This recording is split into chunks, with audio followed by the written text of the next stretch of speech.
ओम शांति। आज है 31 जुलाई 2021 के ईश्वरीय महावाक्य। पहले सुनते हैं मुरली के मुख्य पॉइंट्स।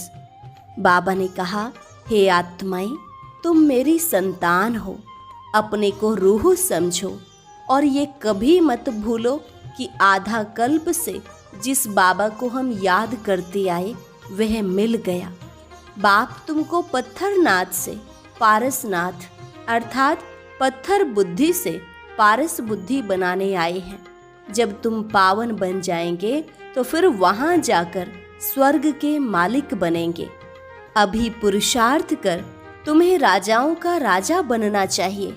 फिर कहा, बुद्धि में रहे सब कुछ बाप का दिया हुआ है, हमें तो ट्रस्टी होकर संभालना है, कभी रोना नहीं है। अगर आत्मा बाप को अच्छी रीति याद करती रहे तो वह फिर अमर लोक में जाकर ही जन्म लेगी। इस मृत्यु लोक में उनका दूसरा जन्म नहीं होगा। अंत समय कुछ हिसाब किताब रह गया तो सजा खानी पड़ेगी। अगर कर्म भोग द्वारा हिसाब किताब चुकतू किया तो फिर उच्च पद नहीं मिलेगा। और लास्ट में बाबा ने कहा, बच्चे, मैं आया हूँ तुमको गुलगुल बनाकर साथ ले जाने। तुमने ही मुझे बुलाया है। अब तुम्हें योग की कमाई में लग जाना चाहिए। कोई भी मित्र संबंधी, घर घाट या धंधा धोरी आदि को याद नहीं करना। तुम्हें तो पवित्र फरिश्ता बनना है। और अब सुनते हैं महावाक्यों को विस्तार से। मुरली का सार। मीठे बच्चे, तुम्हें नशा होना चाहिए कि हमारा बाबा आया है हमें विश्व का मालिक बनाने। हम उनके सम्मुख बैठे हैं। प्रश्न, कर्मों की गुह्य गति को जानने वाले कौन सा पुरुषार्थ अवश्य करेंगे? उत्तर, याद में रहने का, क्योंकि उन्हें पता है कि याद से ही पुराने हिसाब किताब चुकतू होने हैं। वे जानते हैं कि आत्मा अगर पुराने हिसाब किताब कर्म भोग चुकतू नहीं करेगी तो उसे सजाएं खानी पड़ेंगी और पद भी भ्रष्ट हो जाएगा। पुनर्जन्म भी ऐसा ही होगा। ओम शांति। बच्चों को अपार खुशी का पारा चढ़ता है जब देखते हो बाप दादा सम्मुख आए हैं। और यह भी बच्चे जानते हैं कि 5000 वर्ष बाद फिर से शिव बाबा ब्रह्मा तन में आया हुआ है। क्या करने? बच्चों को यह नशा चढ़ा हुआ है। सब बच्चे जानते हैं कि स्वर्ग का मालिक बनाने बाप आया हुआ है। हमको लायक बना रहे हैं। हमको तमो प्रधान से सतो प्रधान बनने की युक्तियां बार बार बता रहे हैं। युक्ति है बहुत सहज, बिल्कुल सहज याद बच्चों को सिखलाते हैं। अज्ञान काल में बाप को बच्चा होता है तो समझते हैं हमारा वारिस पैदा हुआ। तुम जानते हो इस समय बाप आकर हम बच्चों को अडॉप्ट करते हैं। यूं तो तुम सब शिव बाबा के बच्चे हो, परंतु बाबा अपना कैसे बनाए जो हमको सुना सकें और हम उनसे सुन सकें। शिव बाबा इस ब्रह्मा तन से कहते हैं, मैं तुम्हारा बाप हूँ, तुमको स्वर्ग का मालिक बनाता हूँ। सिर्फ तुम्हारी आत्मा जो पतित है वह न मुक्ति में न जीवन मुक्ति धाम में जा सकती है। तुम सब एक बाप के बच्चे हो, सबको बाप की मिल्कियत लेनी है। ढेर के ढेर बच्चे हैं, वृद्धि होती जाती है, अडॉप्ट करते जाते हैं। हे आत्माएं, अब तुम मेरी संतान हो, अपने को रूह आत्मा समझो। हमको बाबा मिला है जिसको आधा कल्प याद करते थे, यह कभी भूलो मत। आधा कल्प आत्मा इस शरीर द्वारा याद करती आई है। हे पतित पावन, हे दुख हरता सुख करता, क्योंकि रावण राज्य है ना। भले जो अभी समझते हैं हम अभी बहुत सुखी हैं, हमको इतने पदम हैं, इतने मिल्स हैं, कारखाने आदि हैं, यह तो सब अल्पकाल के लिए है। अंत में तो बहुत त्राही त्राही करने लग पड़ेंगे। दुख के पहाड़ गिरेंगे, इतनी सारी मिल्कियत सेकंड में खलास हो जाएगी। बाप से तुमको सेकंड में वर्षा मिलता है, कहते हैं तुमको सेकंड में स्वर्ग की बादशाही देता हूँ। यह पुरानी दुनिया खत्म हो जाएगी, लड़ाइयाँ लगेंगी, नेचुरल कैलेमिटीज होगी। सफाई तो चाहिए ना। तुम्हारी आत्मा भी अब पवित्र बन रही है। बाप दादा दोनों समझ सकते हैं बच्चे कितनी मेहनत करते हैं। बाप से वर्षा पाने की मेहनत बिल्कुल थोड़ी देते हैं। अपने को आत्मा समझ बाप को याद करो। वह रूहानी बाप है निराकार। हम आत्माएं उनको बुलाते हैं ना। बाप कहते हैं तुम्हारी आत्मा जो पतित है वह पावन कैसे बने। पतित पावन तो एक बाप है ना। पानी की नदी पतित पावनी है तो झट से जाए गोता खाकर चले आना चाहिए। गंगा स्नान बहुत करते हैं फिर भी पतित क्यों। रात दिन यही धुन लगाते रहते हैं पतित पावन सीताराम। अर्थात सब जो भक्तियां हैं अथवा सीताएं हैं, सबका रक्षक एक राम परमपिता परमात्मा है। पतित पावन पतियों का पति वही है। वह जब आए तब आकर पावन बनाए। तो अब बाप कहते हैं मेरी श्रीमत पर तुमको चलना है और किसकी मत पर ना चलो। वह तो समझते हैं भक्ति से भगवान मिलेगा। जबकि भक्ति से भगवान मिलेगा तो ऐसे क्यों कहते कि भक्तों की रक्षा करने आएगा। भक्तों पर क्या आपदा पड़ी है जो रक्षा करेगा। रक्षा तब की जाती है जब कुछ आपदा होती है। बाप कहते हैं तुमने कितना दुर्गति को पाया है। यह है रौरव नर्क। सब दुखी रोगी हैं। घर घर में देखो क्या लगा पड़ा है, दुख ही दुख। इसलिए पुकारते हैं बाबा हमारे दुख हरो सुख दो।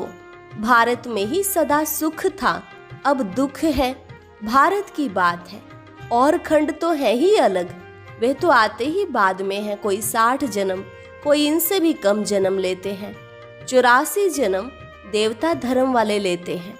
तो इस हिसाब से आधा कल्प के बाद जो आएंगे उनको 84 से आधे जन्म लेने पड़ेंगे। ऐसे नहीं कि सब 84 का चक्र खाते हैं। मनुष्यों को तो जो आता है सो बोल देते हैं। अब तुम बच्चे बाप द्वारा अविनाशी ज्ञान रत्नों की झोली भर रहे हो। रत्न तो बहुत वैल्यूएबल है। बाप समझाते भी बहुत सहज हैं।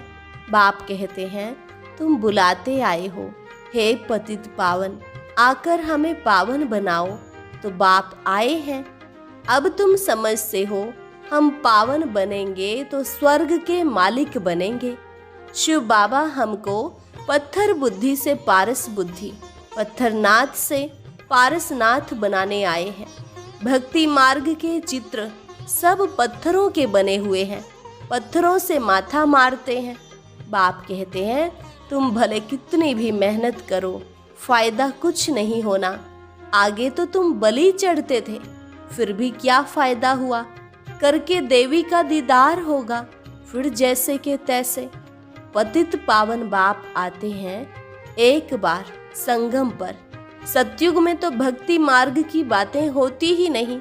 बाप तो कहते नहीं कि गला काटो यह करो। भक्ति मार्ग में अनेक प्रकार से क्या क्या करते हैं। आगे देवियों पर मनुष्य की बलि चढ़ाते थे। बाप कहते हैं तुम सुधरेले थे तो देवता थे, अब कितने पत्थर बुद्धि बन पड़े हो। तुमको स्वर्ग की बादशाही दी थी। कितने सोने हीरे जवाहरों के महल थे, अथाह धन था, वह क्या किया। अब तुम कितने दुखी हो पड़े हो। तुम असल देवी देवता धर्म के थे ना। अब सिर्फ तुम रजो तमो में आए हो। तुम तो देवता धर्म के थे, फिर अपने को हिंदू क्यों कहलाते। और सब धर्म वाले अपने अपने धर्म को ही मानते हैं। धर्म तो एक ही होता है ना। मुसलमानों का मुस्लिम धर्म, क्रिश्चियन का क्रिश्चियन धर्म चला आता है।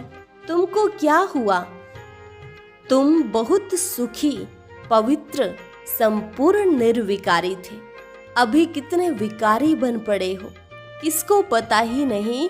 बरोबर हम संपूर्ण निर्विकारी थे, फिर संपूर्ण विकारी कैसे बने। 84 जन्म लेते सतो से तमो बने, अब बिल्कुल ही तमो प्रधान पतित हैं। सतयुग से कलयुग जरूर आना है, सब धर्मों को सतो रजो तमो में आना ही है, वृद्धि को पाना है। तुम भी झाड़ में हो ना, झाड़ में देखो अंत में ब्रह्मा खड़ा है, झाड़ के ऊपर चोटी में ब्रह्मा ही 84 जन्म ले जाकर अंत में खड़ा है। तुम भी जो नीचे ब्राह्मण बैठे हो वही फिर अंत में पतित शूद्र बने हो, फिर नीचे राजयोग सीख रहे हो। तुम भी शूद्र थे, अब ब्राह्मण बने हो। यह बड़ी समझने की बातें हैं। अभी झाड़ में बहुत अच्छी समझानी है। अभी तुम राजयोग की तपस्या कर रहे हो, तुम्हारा ही यादगार खड़ा है। यह चैतन्य दिलवाड़ा मंदिर, वह जड़। सतयुग में यह नहीं था। इस समय तुम अपना यादगार देखते हो। तुम प्रैक्टिकल में सच्चे सच्चे दिलवाड़ा मंदिर में चैतन्य में बैठे हो। स्वर्ग की स्थापना हो रही है, फिर स्वर्ग में आएंगे तो यह मंदिर आदि कुछ नहीं होंगे। यह मम्मा बाबा और हम बच्चे बैठे हैं, हूबहू यह तुम्हारा मंदिर है। नाम भी रखा है मधुबन, चैतन्य दिलवाड़ा मंदिर। फिर जब भक्ति मार्ग शुरू होगा तो फिर यह मंदिर बनाएंगे। बाप ने तुमको बहुत धनवान बनाया था, तो तुम ही फिर उनका मंदिर बनाते हो। शिव का मंदिर एक नहीं बनाते हैं, सब बनाते हैं, यथा योग्य यथा शक्ति।